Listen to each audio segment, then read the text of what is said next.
tell if it's been edited or not. For some reason you need proof that the image is authentic. Save load settings. This will save all of the settings that are on the entire camera to a file on the flash drive, which you can load on another camera or on this camera. GPS allows you to choose whether or not an external GPS is hooked up, and whether or not this will keep the GPS active. So the GPS information is only being recorded while the camera has the exposure meter running. If the exposure meter goes to sleep, it will stop listening to the GPS and will take a while for it to renegotiate once you turn the camera back on or wake it up. So if you need to take pictures on a moment's notice, you want to set that to on, and the camera will never go to sleep, but it will continue to get data from the GPS receiver. Non-CPU lens data. This is kind of a neat feature that I use because I've got a teleconverter that doesn't support exposure metering. It doesn't support anything actually. It completely turns my 80 to 200 lens into a manual focus, manual exposure, everything lens. And what this does is, so I've got my 80 to 200 2.8 lens, and when I put the 2x teleconverter on it, it turns it into a 400mm 5.6 f-stop lens. And so what I can do so that the camera can automatically expose is go in here, go in here, I have it saved as lens 2, and now you see I've set a focal length of 400 millimeters and an aperture of 5.6. So now, even though I can't autofocus, I can auto-expose with a complete manual lens, and this works for any manual lens that isn't a zoom. So like, if it's a zoom that doesn't change aperture, then sure, you can use it. But if the aperture changes as you zoom, then you need to set up multiple CPU lenses, one for each aperture setting that you plan on using. And you can actually program one of the buttons on the camera to scroll through these really quick, so it's not too much more tedious once it's set up to scroll through a bunch of different f-stops of one lens than it is to change your aperture in the programmable auto mode. It's kind of nice. AF fine-tuning. This is another feature that I like a lot because I have a lot of lenses, and I've noticed that some of them exhibit back focus and some of them exhibit front focus, depending on which camera and like how far it's zoomed in. So what this does is you take a picture with your lens all the way zoomed in on something with a lot of detail on it, like I took a picture of a poster that was made out of puzzle pieces, and because it has a lot of fine detail from a distance. And if I notice that it continuously focuses on just behind or just before where my crosshairs were, I can use this and go in here, turn it on because it's off by default, and right now it recognizes that I have my 18 to 200 lens in, and you see that I've dialed in 0 compensation because this lens was perfectly calibrated right from the get-go, so I didn't need to change anything. However,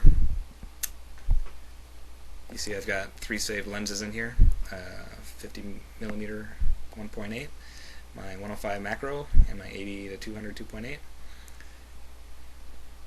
Each one has different settings, so this one, it doesn't let me change the value when I don't have that lens in, but if I were to attach that lens, it would automatically recognize it and use that saved value for that lens. Now if you've got multiple 105mm lenses, then you're kind of SOL. It'll only save one of them. Actually, that's not quite right. It will save more than one, but will only use whichever one you pick in here. So you can number them. So like if you've got, you can have like up to 99 or whatever. This kind of lets you set a serial number, or the last 2 digits of a serial number of your lens, so that you know which lens you have saved in memory, and then you know which lens to grab to have the one that's calibrated. It actually works really well, and I noticed that there's quite a bit of difference from lens to lens. firmware version, shows you the firmware. And Retouch Menu, which is kind of like Photoshop built into the camera, of course very basic. Delighting, which does the same thing as active delighting, except it doesn't have the raw image to work with. And another nice feature, because there's so many menu items, is My Menu, where you can add menu items that you like to use individually. So these are all the ones that I have favorited. As you see, I like quick access to active delighting, changing my flash from commander mode to TTL. You want it in TTL if you're not remote controlling anything, otherwise it has to be in commander mode. Assign function button, because I like to reprogram what the buttons do depending on what I'm doing. Auto bracketing set. Right now I have it set to flash only, and I'll tell you why in a second here. ISO sensitivity settings, in case I want to maintain a certain shutter speed as a minimum, like in case I'm at like a sporting event or something, I can't go below 1/100th of a second.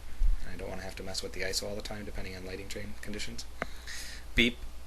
I like to be able to have quick access to turn my beeping off, so that if I want to shoot pictures without letting people know that I'm about to, I can do that. Exposure delay mode, in case I'm doing macros and want to ensure that there's no vibrations left when the shutter fires. Now the one thing I forgot to say about exposure delay mode is that there's no way to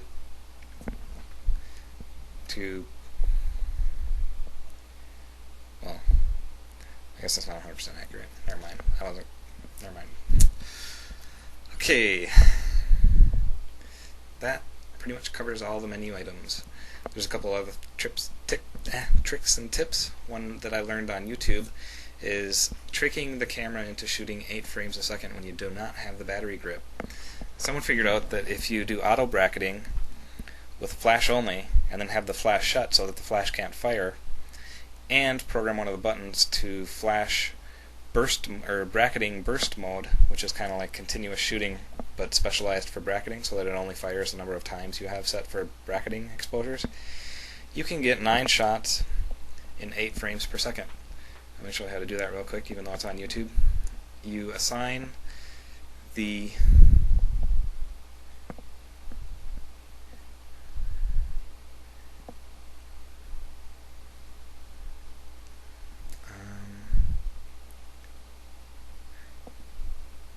auto bracketing to flash only, which is already set, and then you need the